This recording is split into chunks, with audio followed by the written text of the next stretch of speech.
If you were on YouTube about 6 months ago, long before we had Stackers University, there was a whole litany of channels out there creating hysteria, suggesting that confiscation of your metals was imminent.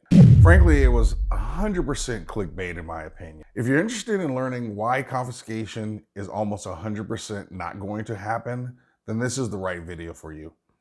I will cover the history of quote unquote confiscation and lay out, frankly, why this isn't going to happen and why the government is the least bit concerned about your silver and gold.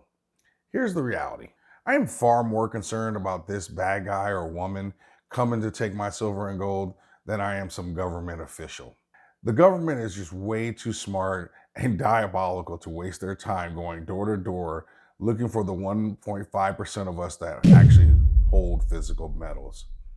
They're not going into our backyard with metal detectors trying to find out where you did your midnight gardening. They are far more efficient, effective, and less disruptive ways for them to get our metals from us. Wait, I was supposed to be making you feel better, and I'm not sure I just did that. Okay, let's just talk about it.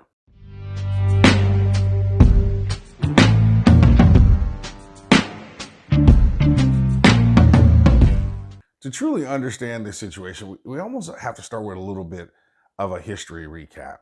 Yes, the government did quote unquote confiscate gold, but in reality, it was more of a voluntary return with a small financial enticement. On April 5th, 1933, by President Roosevelt, quote, forbade the hoarding of gold coin, gold bullion, and gold certificates within the continental United States. This executive order was made under the authority of the Trading with the Enemy Act of 1917, as amended by the Emergency Banking Act of 1933. The government justification for this move was to allow the Federal Reserve to increase the money supply during the Depression. Because the dollar was backed by gold, the Federal Reserve had almost reached the limit of allowable credit, and the act was really framed to be more about nationalism or saving the country than it was about collecting or taking people's wealth. What's often glossed over by the doom and gloom crowd is that people were told to turn their gold in, not that the government knocked on doors and took your gold. Additionally, people were compensated for the gold they turned in. Now, that doesn't seem to fit my definition of confiscation, but whatever. Now, people did sell at well below market rate, and to make the situation even shadier, almost immediately the government then reset the price of gold much higher as a part of the Gold Reserve Act of 1934. And before all my silver sackers sigh in relief, silver was not forgotten. Most people also forget to mention that a year after the 1933 confiscation order, President Roosevelt signed Executive Order 6814 that required the delivery of all silver to the United States for coinage. So with that brief history recap, let me share my top 3 list of philosophical and pragmatic reasons why you don't need to worry about confiscation.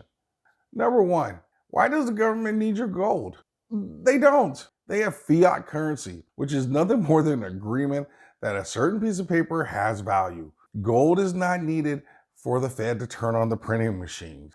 It is not a part of our monetary system like it was in 1933. Number 2, governments just love their printing presses and independent monetary policies. And I just don't see them willingly giving that up. I mean, in some ways, we're all kind of a little addicted to the printing press. While there's a lot of discussion about precious metals backed currencies, that is a possibility, but it also makes me ask this question. Do I really believe that central banks are going to recreate a system with a built-in check and balance that limits their ability to print? I mean, does anyone even really believe governments when they say how much gold they have in storage? Which leads me to number 3. Confiscation would only really matter if we went back to a gold standard, which means countries would have to fully disclose how much they have, and that would actually determine a country's wealth. And that doesn't seem likely to me because countries like Australia and Russia hold the largest share of the world's gold mine reserves, accounting for almost 10,000 metric tons. And I just don't think that we would ever, as a United States, agree to a system that would empower those countries. Further, the top 5 countries with the largest gold mine reserves in the world, Australia, Russia, South Africa, US, and Indonesia, just think about what a gold standard would mean under those variables. Now that I've covered my top 3 reasons, don't you leave me now. I would need you to hit that pause button right now. Comment on how likely do you think it is that governments will confiscate our metals. Is my reasoning logical? Is my logic reasonable? Also, if you found any value in what I've shared, could you please hit the like button? It doesn't seem like much, but as a new channel, it really helps. And I definitely appreciate the encouragement. Now that we got that done, let's get back to it. Given the private nature of our transaction, it makes it very hard for the government to know what you do and do not have. Who knows? You could have lost it in a boating accident. You could have buried it in the backyard and forgot where you left it. Heck, you could have swallowed it prison style. I don't know. Okay, maybe that one's a little too far. The other piece is the government could not manage the task of going door to door to check every home. I mean, could you imagine what that cost would be just to identify the 1.5% of us that actually have metals? And I don't think the average American would stand for it, not in this particular environment. While it's true we're not on a gold standard, it's also true that if a crisis got bad enough, any and all solutions would be on the table. As such, the risk of confiscation is not zero, but it's also not enough to cause me to lose sleep or discuss other than on a YouTube video. Mike Maloney, in his book Guide to Investing in Gold and Silver, made a great point. Quote, confiscation all comes down to this. The government makes the rules, changes the rules, and enforces the rules. Though it lacks the moral right, it can create legal authority. Though it lacks the constitutional empowerment, it can turn a blind eye to the Constitution.